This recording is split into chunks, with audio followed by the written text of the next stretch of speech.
نحمدہ و نصلی علی رسولہ الکریم اما بعد۔ معزز سامعین و ناظرین، آج میں آپ حضرات کے سامنے تہجد کی نماز کے متعلق بیان کرنا چاہتا ہوں کہ تہجد کے معنی کیا ہے۔ لفظ تہجد وجود سے مشتق ہے اور یہ لفظ دو متضاد معنی کے لیے استعمال ہوتا ہے۔ اس کے معنی سونے کے بھی آتے ہیں اور جاگنے کے بھی آتے ہیں۔ حضرت حسن بصری رحمۃ اللہ علیہ سے نماز تہجد کی یہ تعریف منقول ہے۔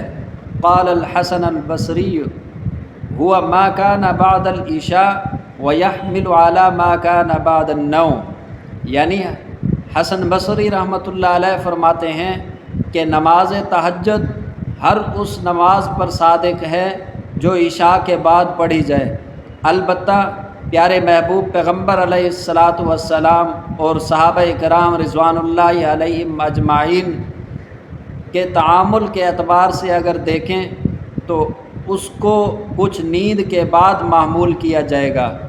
غرض نماز تہجد کے لیے بعد النوم ہونا شرط نہیں، کیونکہ قرآن عزیز میں ہے وَمِنَ اللَّيْلِ فَتَہجد بِهِ۔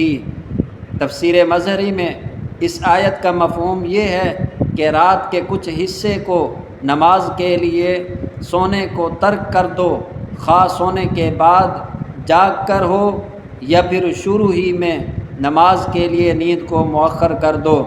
لیکن عموماً مفہوم پیارے محبوب پیغمبر علیہ الصلاۃ والسلام اور حضرات صحابہ کرام رضوان اللہ علیہم اجمعین کے تعامل کے اعتبار سے کہ انہوں نے کیسے عمل کیا، وہ فرماتے ہیں کہ وہ رات کے آخری حصہ میں بیدار ہو کر نماز پڑھنے کا ہے، اس لیے یہ صورت افضل ہوگی۔